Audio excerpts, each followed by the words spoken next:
Hello, good morning sa inyong lahat mga ka-abroad, mga keks-abroad. Magandang araw, buenos dias, sabalker, marhay na aldaw. Ano pa ba?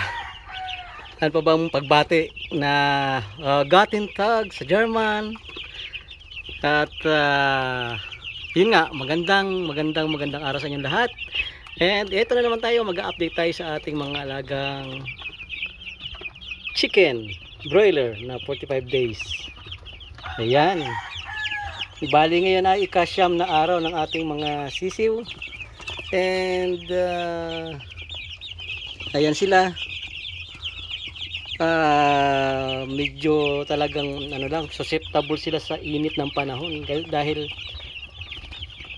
bagamat parang lipas na yung habagat, mainit pa rin yung simoy ng hangin. Ayan, bali tinanggal ko na nga yung nakaiwas na yung mga lona para makapasok yung malamig na hangin. Mainit pa rin. So siguro ito, ayusin natin ito, lalagyan natin ito ng karton na kisame one of these days. Medyo busy lang tayo. So ayan naman, okay naman sila yung mga sisiw natin at malalakas na silang tumuka. Bali ang nakukonsume na nila ay 2.5 kilos, 2.5 kilo sa isang araw ng Integra 2000. Patukan natin ang Integra 2000. Ayan, yung iba parang gusto na nagpiplex na ng mga muscle, nagpiplex na ng mga pakpak, parang gusto na lumipad. Yan mga ka-abroad, mga keks-abroad. So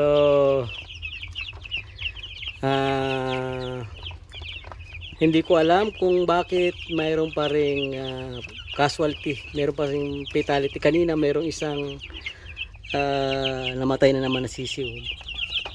So bali 95 na lang ito, 95 out of 103, kasi yung 100 may pasobrang 3. And kung magtatanong naman kayo kung magkano ng gastos sa ikasyam na araw, lahat-lahat mula sa pagbili ng chicken, pagbili ng chicks, ay umaabot na tayo sa 5,000 pesos. Kasama na yung patuka at hindi pa kasama yung ating pag-aalaga. Kung meron tayo tao, magkano yung araw nun, hindi kasama yon, sariling pag-aalaga. So siguro kung kayo mismo ang mag-aalaga, ay kikita naman siguro kahit paano, kahit pa abutin lang ito ng 90 o may matirang 90, kasi mahirap mag-expect ng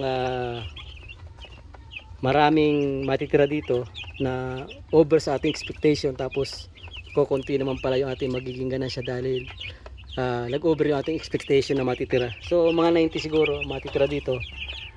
Siguro makikita pa rin tayo kahit paano. At eto, maano naman sila, malalaki naman sila. At masisigla naman. Siguro sa sobrang init lang nag-overheat, na i-stroke yung ibang manok, yung ibang sisiw. Ayun o. Ayan o. Ang ganda ng tingnan eh.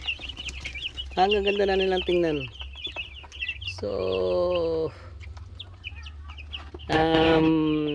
hopefully sa pangalawang batch hindi na tayo gaano mamatayan, kasi nakakalungkot naman. Yung bawat isang sisiw na ating ibinabaon sa lupa ay masakit sa kalooban, masakit din sa bulsa, kasi profit na sana yun. So nawala pa. Pero hanggat hindi natin nabibenta to, ay hindi tayo umaasa ng kita. Aasa lang tayo kapag nagsimula na tayo magbenta nito.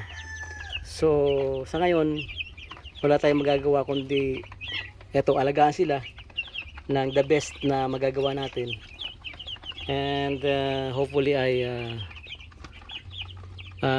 mapalaki natin sila hanggang sa araw ng pagbebenta natin sa kanila.